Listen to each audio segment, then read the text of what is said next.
having been given one final opportunity this morning, skeleton pilot Olena Heraskevych from Ukraine was not able to start his race at Milano Cortina 2026 Olympic Winter Games this morning. With regret, we took this decision, but it followed his refusal, multiple refusals, to comply with the IOC guidelines on athlete expression. Despite multiple exchanges and in-person meetings with the IOC and Mr. Heraskevych, the last one just this morning at 7:30 with the IOC President Kirsty Coventry, who was in Cortina to meet him, he would not consider the many compromises that we offered him, and regretfully, he will not start and will not compete. Regarding disqualifying the Ukrainian athlete, does this not just magnify the issue? We dearly wanted him to compete. It would have sent, would have sent a powerful message, would send a very powerful message. We were happy to provide him with a number of occasions to express his grief.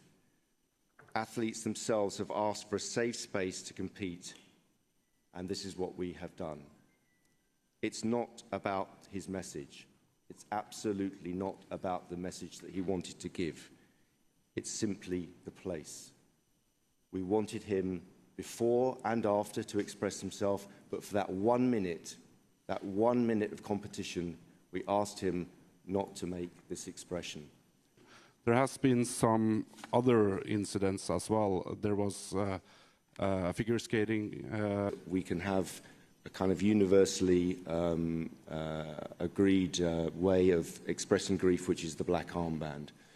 If we go beyond that, as I said before, with 130 conflicts in the world, 130 different cases, think of the Middle East, think of Africa, think of South America.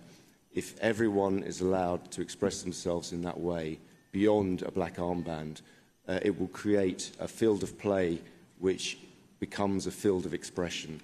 And even where one may or may not agree with the sentiments, you can see where that would lead to a chaotic situation.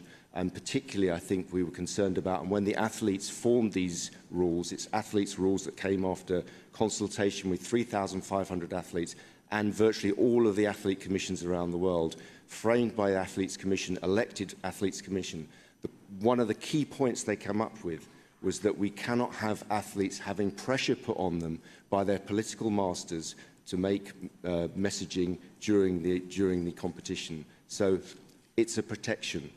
It's a protection. It's not about the message. It's about the place. My question was to clarify the gentleman from Norway's. Was there any sanction on the Israeli judoka for the Israeli? Athletes are allowed to give interviews. Athletes are allowed to express themselves on social media. Athletes are allowed to talk in the mixed zone. Athletes are allowed to make statements wherever they wish to. We're very happy. I'd even say we might even encourage that. In this case, we even talked about the fact that this athlete could carry that helmet through the mixed zone, so it would get seen. It doesn't get seen in this particular competition. It's 1 minute. But if we start allowing one athlete to have such an expression, then imagine an athlete from another country in a sport where it would be seen for a very long time. It just simply would lead to chaos. So we offered him actually a chance to expose his helmet, to show his helmet. He ran with it 4 times in the training runs. We gave him the possibility to do that. Some would argue that it's different because the only conflict that the IOC are banning a country from is Russia. As for the war, we concern ourselves with sport. Our actions, I can go into it in detail if you wish to, but our actions against suspending the Russian NOC are for sporting reasons and for contravention of the Olympic Charter.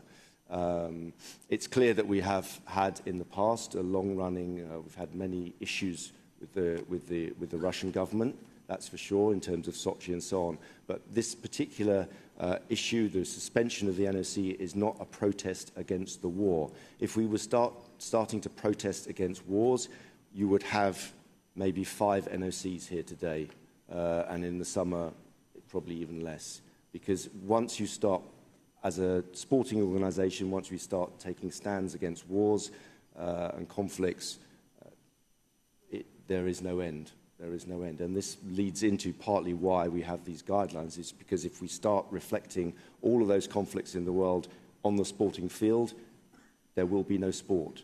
And the one thing I will say is that our job, the one thing we can do, is to bring all of those different countries together, even when they are in conflict. That is something that we can do. It's a powerful message. It may not solve wars, it may not bring peace, but it is a powerful message to bring people together and to say, this is how the world could be if we all respected the rules.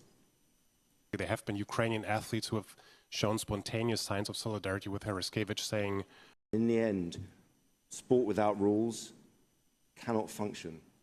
It cannot function, and therefore we have to have rules. They're very clearly there. It's very clearly in the Charter as well. We have to respect the rules. If we have no rules, we have no sport. In the interview with German broadcaster ZDF, Olena Heraskevych said that the reason for stripping away... For more such videos, subscribe to the Newsx YouTube channel, hit the bell icon.